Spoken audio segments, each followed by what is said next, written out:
Philoctetes, Odysseus. This is the shore of Lemnos, a land circled by the sea.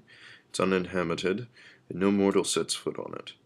Here Neptolemus, you who are sprung from the mightiest of Greeks, of Greek fathers, true-bred son of Achilles, here I once abandoned the son of Poeas from Malis, like a newborn child. I was following the king's orders. His foot was ulcerous and kept dripping from the disease that was eating through it.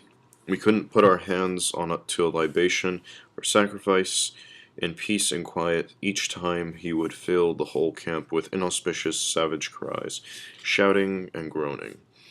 But why should I go on speaking of these things? We have no time for long speeches. You may learn that I have come, and I'll waste the whole clever plan by which I expect to catch him right away. Footnote, clever plan, sophisma. Here, as elsewhere in the prologue, Odysseus uses a word that associates him with the 5th century sophistic movement. Be clever, sophistheni. Contrive, textheni. Clever, sophos. What is advantageous? Ta sum fedronta. End of footnote. Your task from now is to serve me, and in particular to scout out where there is a two-mouthed cave nearby. The sort where in winter there are two places to sit in the sun's warmth, and in summer a cool breeze sends sleep through a grotto open at both ends. A little below on the left you may see a fresh-water spring welling up. If it is still there and still running, don't make a sound, but go on, signal me if he keeps to the same place, or if he happens to be somewhere else, so you may hear the rest of what I have to say, and I may explain things, and a joint action may proceed from us both.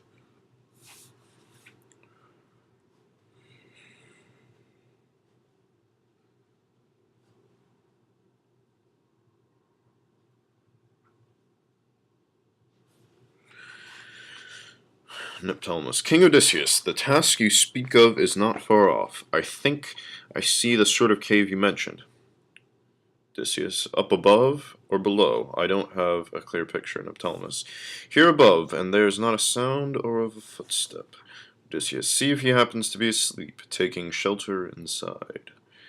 I see an empty dwelling, with no one there.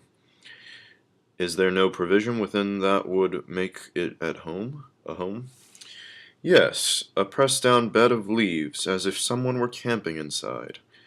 Everything else is empty. There's nothing under the roof. Just a cup made from a piece of wood, the contrivance of some poor craftsman, and also this kindling for starting a fire. This treasure you are describing is his. Aha, yes, there are other things too, drying in the sun, rags filled with a matter from some disgusting disease. Clearly the man dwells in this place. He is somewhere not far off. For how could he go far, a man whose foot is sick with an old disease? No, either he goes out to bring home something to feed on. Footnote, something to feed on. Here and in 163, Odysseus uses a word that might be disrespectfully suggests an animal feeding rather than a human feeding. End of footnote. Or he knows of some herb that dulls the pain. Send the man who is with you as a lookout, so he won't fall on me unexpectedly. He would rather catch me than take all the other Argives. All right, the man is going on, and the footpath will be guarded. If there's anything else you want, speak again and tell me.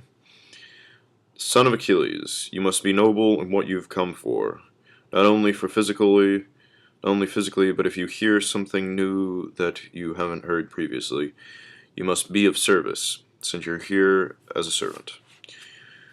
What do you command? What then do you command?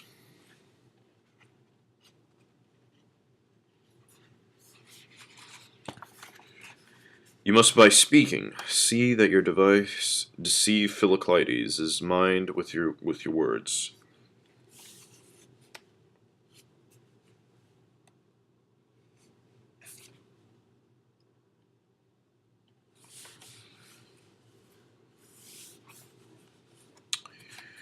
When he asks who you are and where you've come from, say, the son of Achilles. In this there must be no deception. You're sailing home after conceiving a great hatred for the Achaeans and leaving their naval expedition, the Achaeans who sent for you with prayers to come home, considering this their only means of sacking Troy. But when you had come, did not think you worthy of the arms of Achilles, and wouldn't give them to you when you asked for them as the proper lord, their proper lord and master, but instead handed them over to Odysseus. Say as much. You want against us the more extreme of extreme evils. You won't cause me any pain by this, but if you don't do it, you'll cast sorrow on all the Argives. For if this man's bow shall not be taken, it is impossible for you to sack the plain of Dardanus. No. Dardanus was an ancestor of the Trojan king Priam. The plain of Dardanus, the plain of Troy. End of a note. Now understand. Now understand why contact with this man is impossible for me, but safe and trustworthy for you. You have set sail bound by oath to no man, and no compulsion.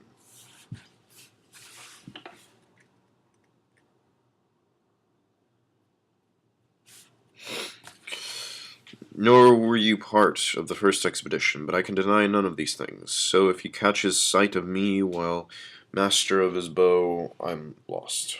And by association, I will destroy you as well. No, this is the just thing, in which you must be clever.